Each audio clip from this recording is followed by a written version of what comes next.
చిత్ర పరిశ్రమలో కొంతకాలంగా biopic మూవీల trend నడుస్తుంది. ఇలా ఇప్పటికే పలు చిత్రాలు ప్రేక్షకుల ముందుకు వచ్చాయి.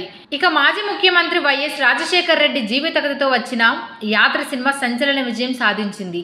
ఈ సినిమా కొనసాగింపుగా ఇప్పుడు యాత్ర 2 మూవీ ఆడియన్స్ ముందుకు వచ్చింది. ఏపీ ముఖ్యమంత్రి వైఎస్ జగన్ స్టోరీతో ఈ సినిమా రూపొందింది. దీంతో ఈ చిత్రంపై అంచనాలు ఏర్పడ్డాయి. అలాగే సినిమా నుంచి వచ్చిన టీజర్, ట్రైలర్ ఆకట్టుకునేలా ఉండడంతో సినిమాపై అంచనాలు భారీగా పెరిగాయి. మరి భారీ అంచనాలతో వచ్చిన ఈ చిత్రం ఆడియన్స్ని ఏ మేరకు ఆకట్టుకుంది అనేది చూద్దాం. ముందుగా కథ విషయానికి వస్తే, ఒక కొడుకు తండ్రికి ఇచ్చిన మాట నిలుపుకునేందుకు ఏం చేశారు అనేది ప్రధాన కథ.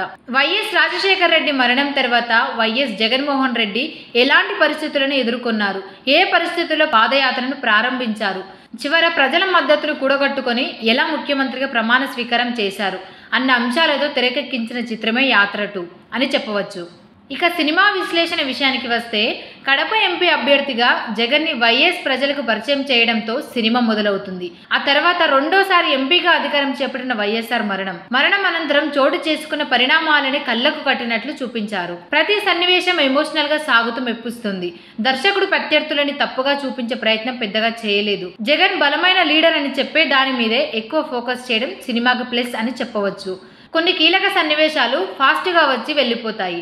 మొత్తం చెప్పాలంటే నిడివి చాలా ఎక్కువ అవుతుంది. అందుకే అన్ని అంశాలు టచ్ ఎలా దర్శకుడు జాగ్రత్త పడ్డారు. ఇక మూవీ ఒక స్ట్రాంగ్ లీడర్ ఎమోషనల్ జర్నీ అనేలా బాగా రూపొందించారు. రాసుకున్న కథ, అందుకు దగ్గర డైలాగ్స్ మెప్పిస్తాయి. ఎన్ని ఆటుపోట్లు ఎదురైనా అనుకున్నది సాధించిన పొలిటీషియన్ స్టోరీగా ఆడియన్స్ ని ఆకట్టుకునేలా ఉంది. సీఎం పీఠం అధిరోహించడానికి వైఎస్ జగన్ చేసిన సుదీర్ఘ ప్రయాణాన్ని వెండితెరపై అద్భుతంగా ఆవిష్కరించారు. యాత్ర 2 వైఎస్ జగన్ అభిమానులకు కన్నుల పండుగ అనడంలో సందేహం లేదు. ఇక నటీనటుల విషయానికి వస్తే, వైఎస్ఆర్ గా మమ్ముటి హుందాగా నటించి మెప్పించారు. ఇక వైఎస్ జగన్ పాత్రలో జీవా జీవించేశాడు. జగన్ గా జీవా క్యారెక్టర్ చాయిస్ అనేలా నటించాడు. వైఎస్ భారతిగా కేతకి నారాయణ్ నటన ఆకట్టుకుంది. ఇక ఇతర నటీనటులు తమ పరిధి మేరకు ఆకట్టుకునే ప్రయత్నం చేశారు. ఇక సాంకేతిక విషయాలకు వస్తే, మ్యూజిక్ బాగుంది, ముఖ్యంగా బీజిఎం అదిరిపోయింది. సినిమాటోగ్రఫీ ఆకట్టుకుంది.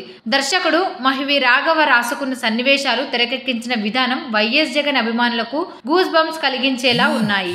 పిల్లిని తీసుకెళ్లి అడవిలో వదిలినా అది పిల్లే సార్, పులిని తీసుకొచ్చి బోనులో పెట్టినా అది పులే సార్ వంటి డైలాగ్స్ అదుర్స్. మొత్తం జగన్ రాజకీయ జీవితం ఆధారంగా తెరకెక్కిన సినిమా ఓ స్ట్రాంగ్ ఎమోషన్తో అందరినీ ఆకట్టుకోవడం ఖాయం.